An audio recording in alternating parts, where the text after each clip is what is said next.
नमस्कार दर्शकों, आपके अपने प्रोग्राम हेलो डॉक्टर में आप सभी का बहुत बहुत स्वागत है। आपके साथ मैं हूं आपकी होस्ट अर्पिता कुमारी। जी हां दोस्तों, पूरी दुनिया भर में कोरोना महामारी इस वक्त फैली हुई है। लंबे समय से हम इससे लड़ाई लड़ रहे हैं, लेकिन इसके साथ ही खुशी की बात तो ये है कि इस लड़ाई से लड़ने का अब हमें हथियार मिल चुका है। जी हाँ, दुनिया के कई देशों के साथ ही भारत भी वैक्सीन के निर्माण की सफलता की ओर आगे बढ़ रहा है। दर्शकों, हम उम्मीद करते हैं कि जल्द ही हम तक ये वैक्सीन पहुंच जाएगी। आपको बता दें कि आज का हमारा कार्यक्रम इसी पर आधारित है, यानी कि वैक्सीन और भविष्य के रास्ते।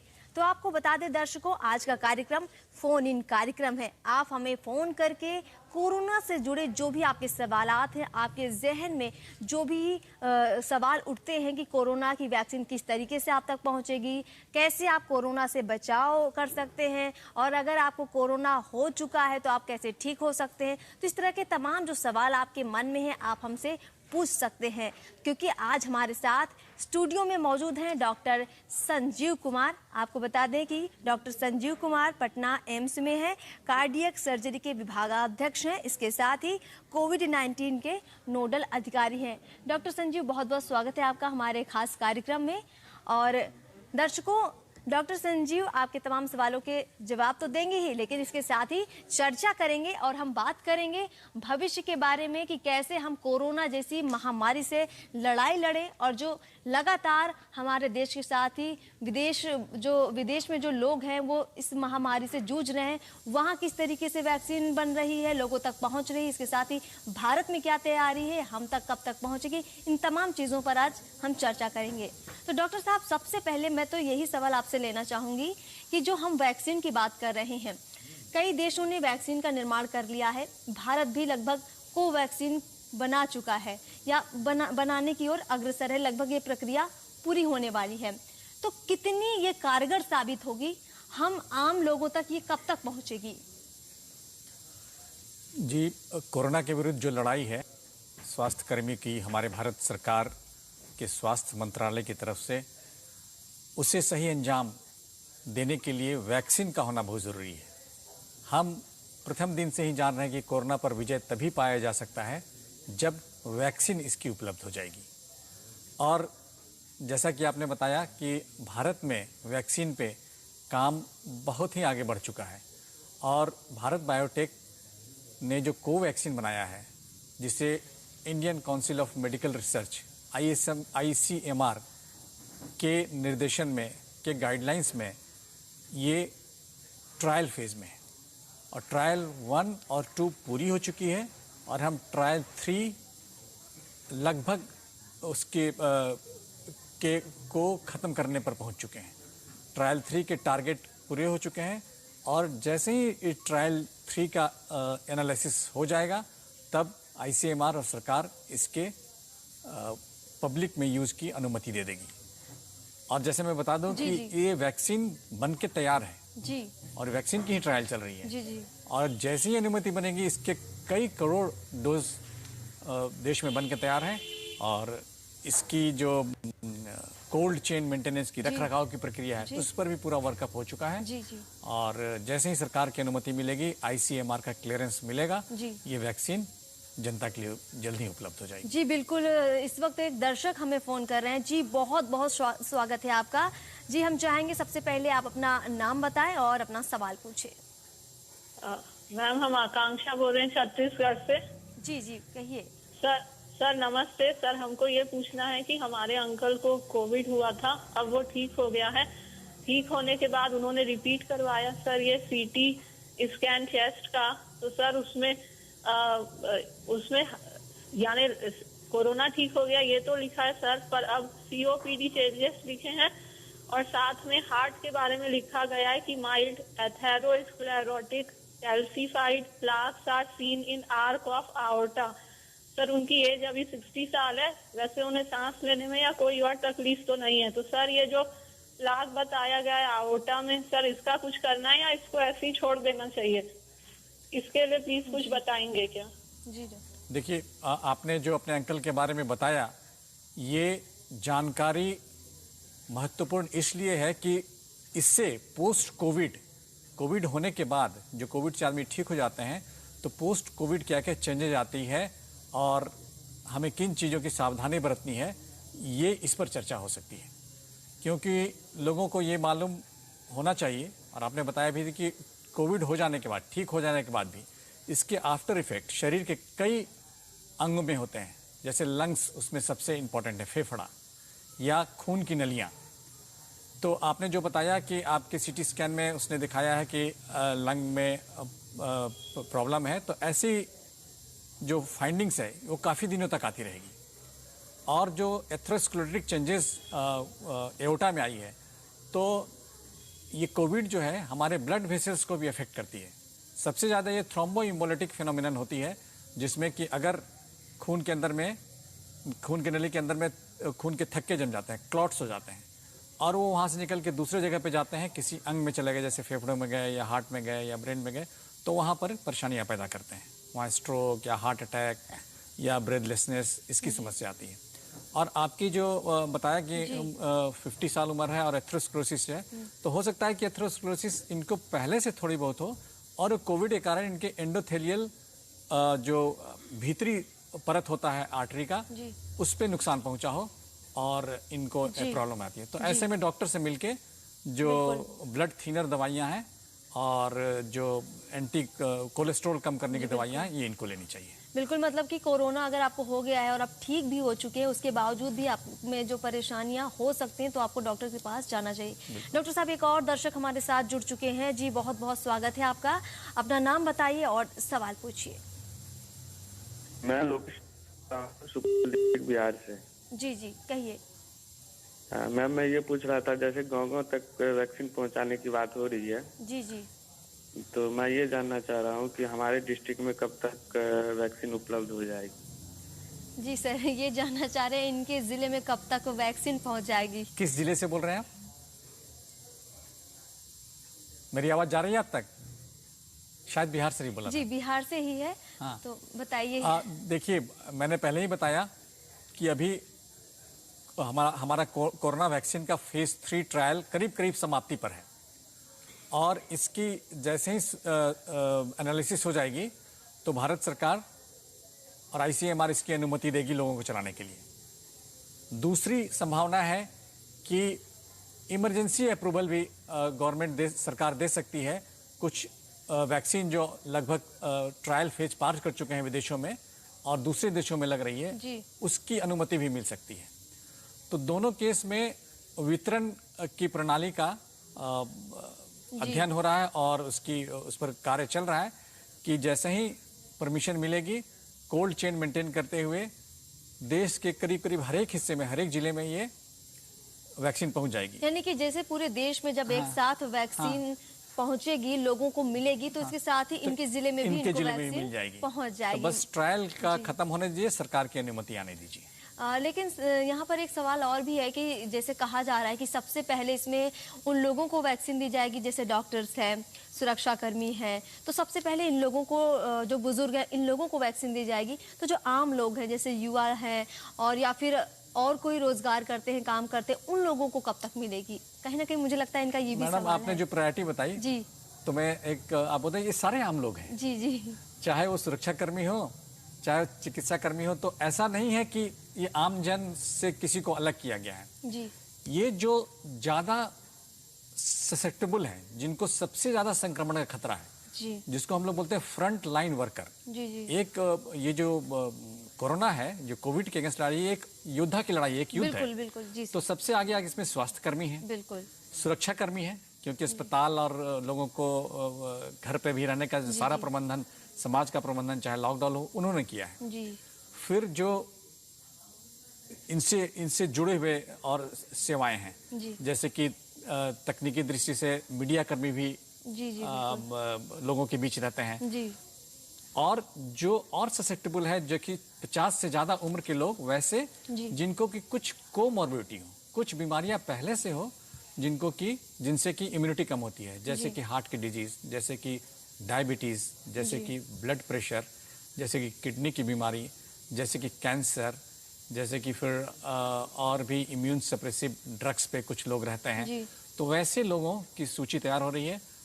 तो मैंने बता दिया 4 कैटेगरी, जैसे कि चिकित्सा कर्मी, सुरक्षा कर्मी, बिल्कुल। मीडिया कर्मी या जी। जो फिर फ्रंट लाइन वर्कर फ्रंट हैं, लाइन वर्कर जी। और फिर 50 से ज़्यादा उम्र के लोग जो कि ज़्यादा भय है उनको संक्रमित होने का, इनको पहले दी जाएगी, लेकिन इसके तुरंत बाद और लोगों को भी दी जाएगी। लेकिन यहीं पे एक और सवाल उठता है मेरे मन में कि जो बच्चों की बात करें अगर, हाँ। तो जो भी ट्रायल हुए हैं, जितनी हमें जानकारी है, तो इसमें ट्रायल में बच्चों को आई थिंक शामिल नहीं किया गया है। तो जब बात बच्चों की वैक्सीन की आएगी तो उन्हें किस तरह से दी जाएगी और कब तक दी जाएगी? ये बात बहुत जो आपने सवाल किया, ये मंथन करने वाला सब विषय है, जी क्योंकि अभी तक जो ट्रायल हो रहे हैं वो उससे 2 वर्ग को अलग रखा गया है। जी एक तो बच्चे जी और दूसरी प्रेग्नेंट फीमेल्स जो कि गर्भवती महिलाएं हैं। जी जी तो इन लोगों के विरुद्ध ऐसा नहीं है कि इनको अलग किया गया है। जी इस वैक्सीन की सुरक्षा मानक क्या है वो बच्चों में और इन महिलाओं में अभी तय नहीं हुआ है, उसकी अभी नहीं हुई है। तो जो बड़ी जनसंख्या है उस पर फोकस करके पहले ये देखा गया कि पहले उनको वैक्सीनेट किया गया, तो इसलिए ट्रायल उन पर लिया गया। जी जी बच्चों में 2 बात है, 18 साल से कम जो है उनमें संक्रमण का प्रतिशत भी कम है। जी अगर हम देखें तो 8 से 12% तक बच्चे संक्रमित हुए हैं, जी और जो संक्रमित हुए भी हैं वो ज़्यादा सीवियरिटी कम है, जी ज़्यादा वो उनका जो है गंभीर रूप से बीमार नहीं हुए हैं।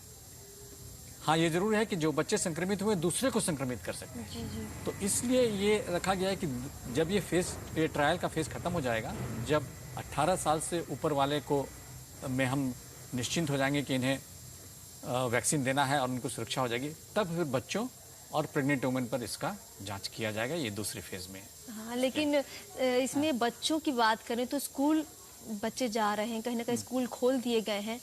बच्चों के ऊपर अभी ट्रायल हुआ नहीं है और आने वाले वक्त में कब तक होगा इसकी कोई पुष्टि नहीं है। तो स्कूल खुलने के बाद अगर उन डॉक्टर साहब माफ़ी चाहूँगी, मैं अपना ये सवाल बाद में लूँगी। एक दर्शक हमारे साथ जुड़ चुके हैं जी, बहुत स्वागत है आपका। अपना नाम बताइए और सवाल पूछिए। हेलो, मेरा नाम अमन कुमार है। जी सिवान जी से बोल रहा हूँ। जी जी अमन कुमार सिवान से। जी जी अमन, सवाल पूछिए।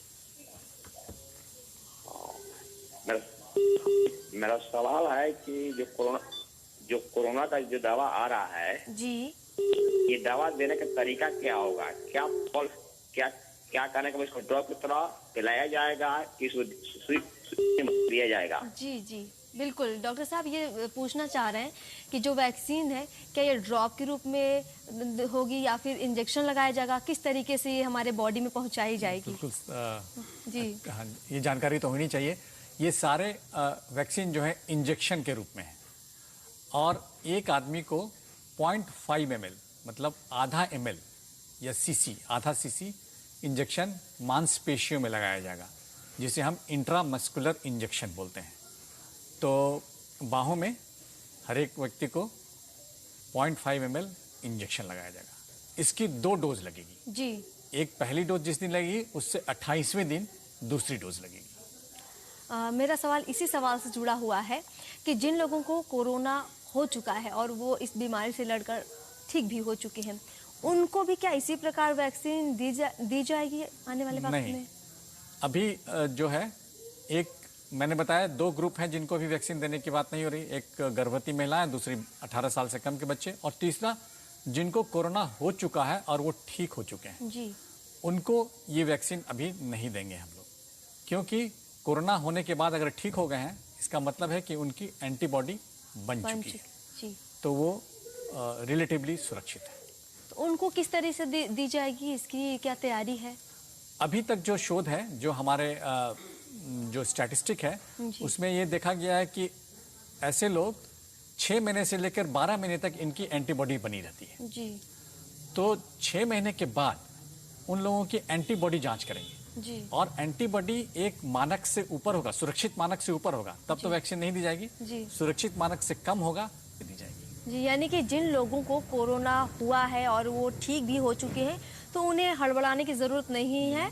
उनके बॉडी में ऑलरेडी जो है एंटीबॉडीज़ बना हुआ है और वो 6 महीने तक लगभग सुरक्षित है। इसके बाद जब प्रक्रिया शुरू होगी वैक्सीन देने की, तो 6 महीने बाद वो वैक्सीनेशन का काम करवा सकते हैं, हॉस्पिटल जा सकते हैं वैक्सीन लगवाने। लेकिन उनके एंटीबॉडी टेस्ट करेंगे। एंटीबॉडी पहले, इसीलिए जब हम कोरोना पीड़ित व्यक्तियों को प्लाज्मा थेरेपी देते हैं, जी। प्लाज्मा देते हैं, तो वैसे ही लोगों से प्लाज्मा लेते हैं जो कि संक्रमित होकर ठीक हो चुके हैं, जी क्योंकि उनके अंदर में एंटीबॉडी कोरोना के अगेंस्ट बनी रहती है। जी जी तो लेके और हम दूसरे मरीजों को देते हैं जिससे ठीक होने की ठीक संभावना होने की बढ़ती है। संभावना रहती है। बिल्कुल बिल्कुल, बहुत महत्वपूर्ण जानकारी दी डॉक्टर साहब। मेरा सवाल ये भी है कि जिन लोगों को कोरोना हो चुका है, वो ठीक हो चुके हैं, आने वाले भविष्य में उनको दोबारा से कोरोना ना हो, इसके लिए उन्हें क्या क्या सावधानियां रखनी चाहिए? आम लोगों की बात करें तो जो सबके लिए गाइडलाइंस हैं, फिर से मैं माफ़ी चाहूँगी, एक दर्शक हमारे साथ सवाल के बीच में ही जुड़ गए हैं। जी बहुत बहुत स्वागत है आपका, सवाल पूछिए और नाम बताइए। हाँ, विक्टर प्रसाद मेरा नाम हुआ। जी हम कोइलोर भोजपुर से बोल रहे हैं। जी जी कहिए, सवाल क्या है आपका? सवाल ये है कि मेरे बगल में एक लड़का है, उसको पोलियो मारा हुआ है, ठीक ना, पोलियो ग्रसित है, तो उसको पोलियो का वैक्सीन पड़ सकता है? ये पोलियो की वैक्सीन के बारे में जानकारी चाह रहे हैं। माफ़ी है कि ये हमारा जो आज का प्रोग्राम है ये कोरोना की वैक्सीन को लेकर है, और अगर डॉक्टर साहब आप चाहें तो हम विषय को मिलाए नहीं। जी पोलियो का टीकाकरण या वैक्सीनेशन पूरे देश में नियमित रूप से चलता है, जी और अब हम पोलियो को इरेडिकेट भी कर चुके हैं, हम पोलियो से मुक्ति भी पा चुके हैं। बिल्कुल। फिर भी अगर आप हैं तो जो पोलियो के वैक्सीन देने आते हैं चिकित्सा अधिकारी आपके यहाँ, आप उनसे बात कर सकते हैं। ठीक ठीक, ओके जी बहुत बहुत शुक्रिया हमें फ़ोन करने के लिए। तो डॉक्टर साहब, हम बात कर रहे थे यहाँ पर कि जिन लोगों को कोरोना हो चुका है, वो ठीक हो चुके हैं, तो आने वाले वक्त में वो क्या क्या सावधानियाँ विशेष तौर पर बरतें कि उन्हें कोरोना ना हो? बिल्कुल सही पूछा आपने। जो लोग ठीक हो चुके हैं, जी ये तो हम कह रहे हैं कि उनके अंदर एंटीबॉडी बन चुकी है, जी लेकिन इस एंटीबॉडी की भी एक सीमा होती है। जैसे हमने बताया 6 महीने से 1 साल तक। जी तो जो ये संभावना थोड़ी बहुत है कि उनको दोबारा हो सकता है, तो एहतियात बिल्कुल वही बरतनी है जो गाइडलाइन से आपने बिल्कुल सही बताया जी कि हमें मास्क पहनना है, जी सोशल डिस्टेंसिंग करनी है, जी हमें सैनिटाइजेशन हाथ का करना है, हाथ को बहते पानी में धोते रहना है, और जो भी सावधानियां, जरा भी कुछ भी सिम्टम फिर आता है पोस्ट कोविड, तो जरूर पोस्ट कोविड क्लिनिक में या जो कोरोना हॉस्पिटल हैं उसमें जाके चिकित्सक से सलाह लेनी है।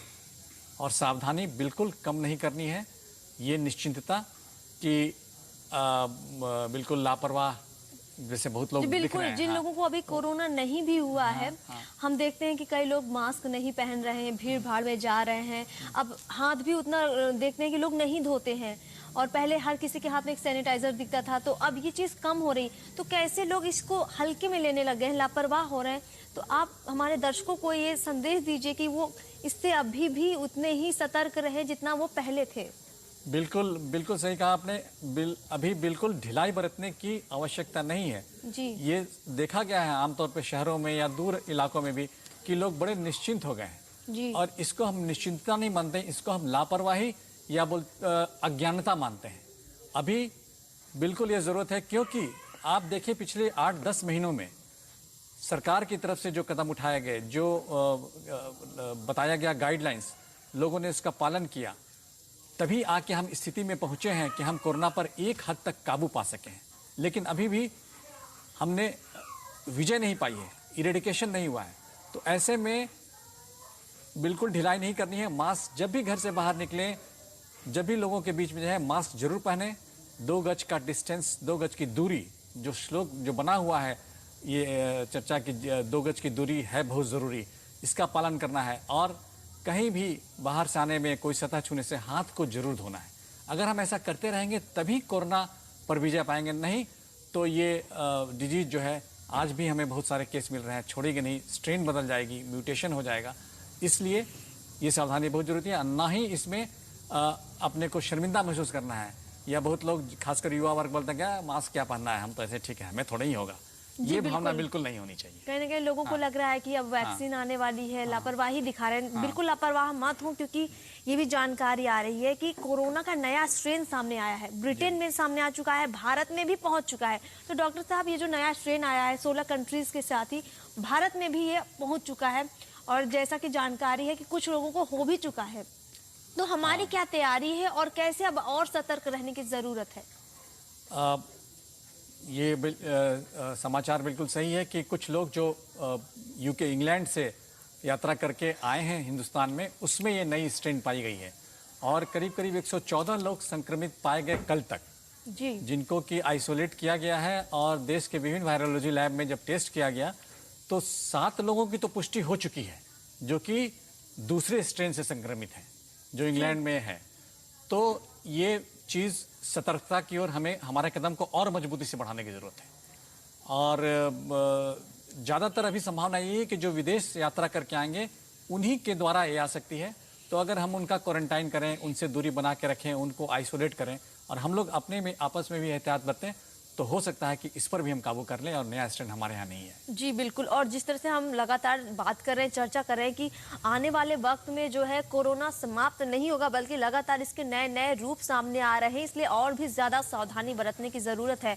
डॉक्टर साहब, हम चाहेंगे कि आप दर्शकों को बताएं कि जो ये नया स्ट्रेन अभी सामने आया है, आने वाले वक्त में यानी भविष्य में क्या कोरोना के और भी रूप सामने आ सकते हैं, और इसके जो सिम्टम्स हैं, क्या इसके सिम्टम्स में भी लगातार जो बदलाव अभी देखे गए, और क्या आने वाले वक्त में भी बदलाव हो सकते हैं?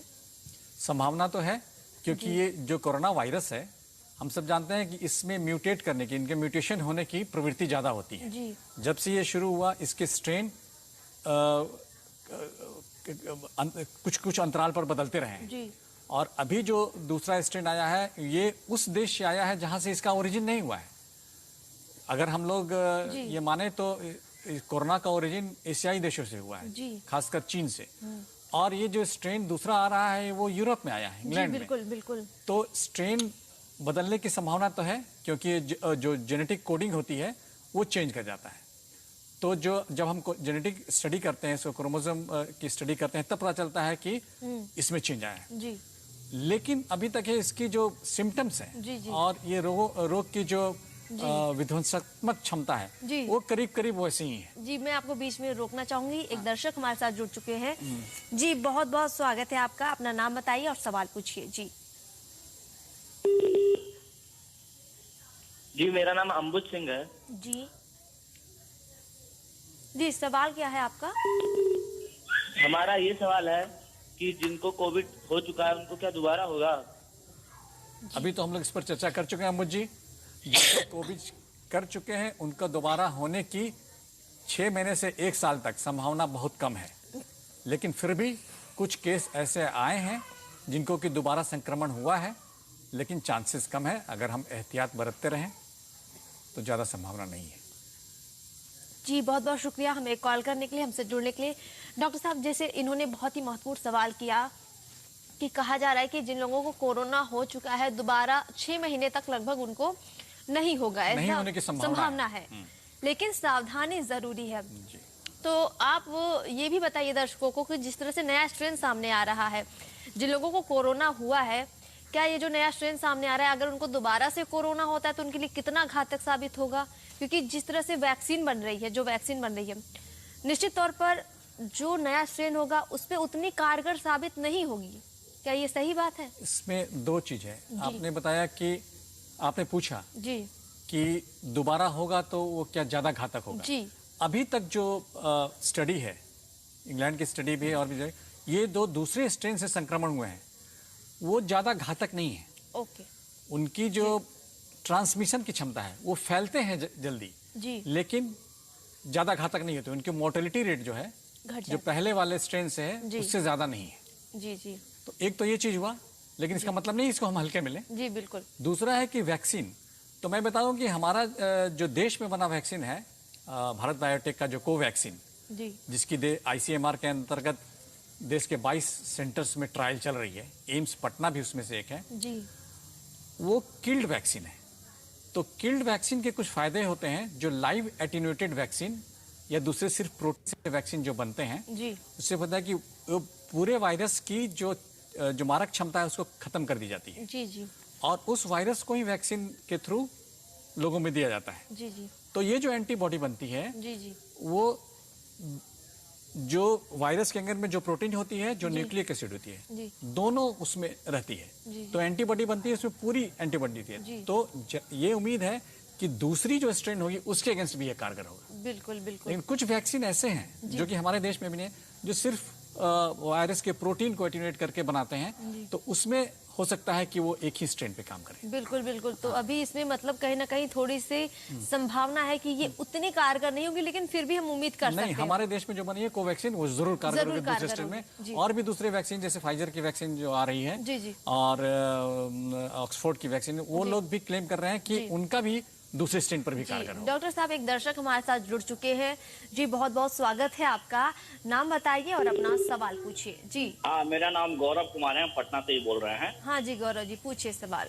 हाँ, बोलना है कि जैसे बहुत दिनों से हम वैक्सीन का इंतजार कर रहे हैं, तो वैक्सीन भी आने वाला है, जी लेकिन साथ ही साथ हम लोग ये भी सुन रहे हैं कि कोरोना का नया स्ट्रेन भी आ रहा है। जी जी तो क्या ये जो वैक्सीन आएगा ये नया स्ट्रेन पे कारगर होगा कि फिर हम लोगों को वही परेशानी झेलनी पड़ेगी कि फिर नया वैक्सीन का इंतजार करना जी होगा? बिल्कुल, हम अभी इसी पर चर्चा कर रहे थे डॉक्टर साहब। एक बार फिर से हम चाहेंगे इसकी दर्शकों चर्चा को, तो हो ही चुकी है। बिल्कुल अभी आप हम तो चर्चा सुन ही कर रहे रहे होंगे थे।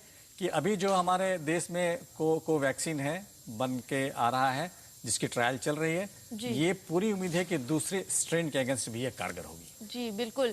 तो जिस तरह से डॉक्टर साहब ने बताया है कि जो नया स्ट्रेन सामने आया है, तो जो भारत में जो कोवैक्सीन का निर्माण हो रहा है, तो उम्मीद यही है कि ये नए स्ट्रेन पर पूरी तरह से कारगर होगी और हम लोगों तक जब तक ये पहुंचेगी तो ये हमें कोरोना से बचाएगी। इसके साथ ही अगर कोरोना का कोई नया रूप भी सामने आता है तो ये फिर हमें उससे भी बचाएगी, सुरक्षा दे सकती जी है। सुरक्षा देगी। डॉक्टर साहब, अब वक्त हो चुका है हमारे दर्शकों से विदा लेने का। हम चाहेंगे कि जाने से पहले आप हमारे दर्शकों को एक संदेश दें ताकि आने वाले वक्त में वो खुद को सुरक्षित रख सके और इसके साथ ही समाज को भी सुरक्षित रखें। जैसा कि हमारे माननीय प्रधानमंत्री ने ये दिया था कि जब तक दवाई नहीं तब तक ढिलाई नहीं, जी। तो हम यही कहना चाहेंगे कि जब वैक्सीन आ भी जाता है तो भी हमें एहतियात पूरी बरतनी है। मास्क, सैनिटाइजेशन, हाथ धोना, ये हमें बिल्कुल छोड़ना नहीं है। जी दूसरा, वैक्सीन ट्रायल बहुत ज़रूरी है कि वैक्सीन जनता में आए इसके लिए। जी तो वैक्सीन के बारे में कई तरह की भ्रांतियां जी और कई तरह के जो कंफ्यूजन करने वाले स्टेटमेंट सोशल मीडिया में आ रहे हैं, उससे भ्रमित बिल्कुल नहीं है। जी ये वैक्सीन बिल्कुल सुरक्षित है, कॉम्प्लिकेशन नहीं है और इसमें किसी तरह का वैसा पदार्थ नहीं मिला है जो हमारे शरीर को नुकसान पहुंचा सके। तो वैक्सीन ट्रायल में जरूर भाग लें और जब वैक्सीन आए तो सारे समाज के सारे लोग से अपील है कि वैक्सीन लगवाएं और अपने आप को सुरक्षित करें। जी डॉक्टर संजीव, बहुत बहुत शुक्रिया आपका हमारे कार्यक्रम में आने के लिए। आपने हमारे दर्शकों को बहुत ही महत्वपूर्ण जानकारी दी है और दर्शकों, हम उम्मीद करते हैं कि जब दोबारा से हम इस प्रोग्राम में लौटेंगे तो आपके लिए एक नया विषय लेकर आएंगे और आपके जो तमाम सवाल होते हैं उनका हम जवाब देंगे। और आप इसी तरह दूरदर्शन बिहार से जुड़े रहिए, देखते रहिए दूरदर्शन बिहार। नमस्कार।